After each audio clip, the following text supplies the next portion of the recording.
আসসালামু আলাইকুম, কেমন আছেন সবাই? আমার হাতে এটা হচ্ছে পাকা কাঁঠালের মাঝখানের যে অংশটা, আর এটা দিয়ে আমি ভর্তা বানিয়েছি। আর এই ভর্তাটা আমি কিভাবে বানালাম সেটাই আজ আপনাদের সাথে শেয়ার করব।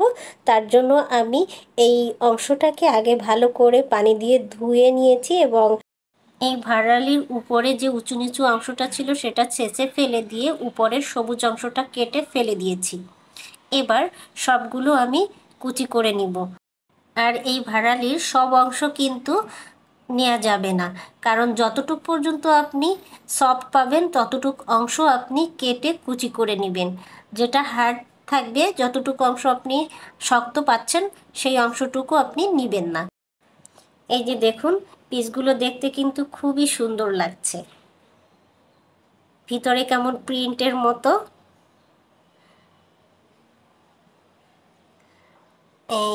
এই যে হার্ড লাগছে, আমি এটা হার্ড মানে শক্ত যে অংশটা ওইটুকু আমি বাদ দিয়ে দিলাম। আর এবার আমি এটা ধুয়ে নিব। এই যে ধুয়ে নিয়ে আসছি। এবার এটা ধোয়ার পরে তেলে ভাজার পালা। তাই চুলায় একটা প্যান বসিয়ে দিয়ে প্যানে আমি তেল দিয়ে দিলাম। আর এই তেলের মধ্যে এখন আমি সামান্য একটু লবণ দিয়ে ভেজে নিব। এই যে বেশি পরিমাণে দেয়া যাবে না, কারণ ভর্তা করার সময় কিন্তু আরও লবণ দিতে হবে। তাই অল্প একটু লবণ দিয়ে কিছুক্ষণ ভেজে নেওয়ার পরে আমি ঢাকনা দিয়ে এটা ঢেকে রাখবো 3 মিনিট। 3 মিনিট পরে এই যে ঢাকনাটা তুললাম, দেখেন সব তেলটুকু কিন্তু সোক করে নিয়েছে। আর এটা যখন ভাজার পরে দেখবেন এই যে সোক করা যে তেলটা বের হয়ে আসবে এর গা থেকে, তখনই বুঝতে হবে এটা ভাজা হয়ে গেছে, তখন এটা তুলে ফেলতে হবে। আর এই একই কড়াইতে আমি অল্প কিছু ছোট চিংড়ি ভেজে নিব। আর এই ছোট চিংড়ি দিয়েই আমি এই ভর্তাটা করব। এখানে শুটকিও আপনারা দিতে পারেন চিংড়ি মাছের পরিবর্তে। চাপা শুটকি, আর চাপা শুটকির তো দারুণ একটা ঘ্রাণ আছে, খেতে ভালো লাগবে।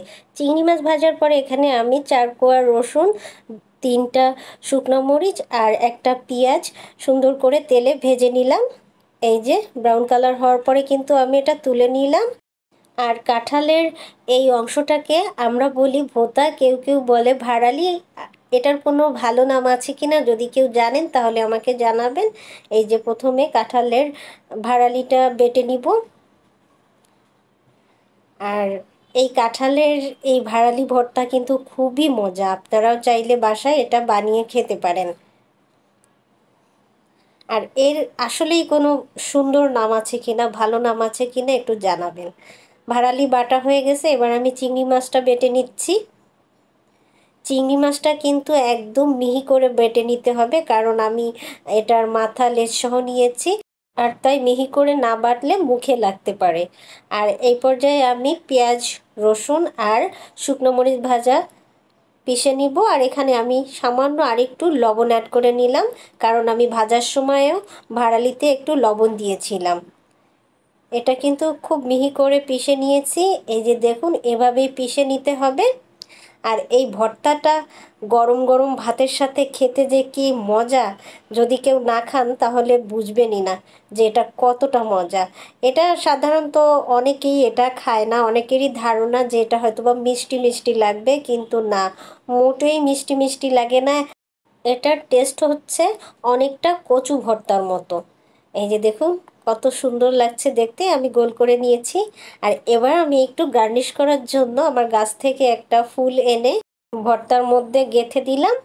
আর আপনাদের সবার কাছে রিকোয়েস্ট, আমার ভিডিও ভালো লাগলে আমার ফেসবুক পেজটি ফলো করে রাখবেন, আর ইউটিউব থেকে দেখলে আমার ইউটিউব চ্যানেলটি সাবস্ক্রাইব করে রাখবেন। এবার একটু খেয়ে দেখাচ্ছি। আজকের মতো ভিডিও এখানেই শেষ করছি, আবারও চলে আসবো নতুন কোনো রেসিপি নিয়ে। সবাই ভালো থাকবেন, সুস্থ থাকবেন, আল্লাহ হাফেজ।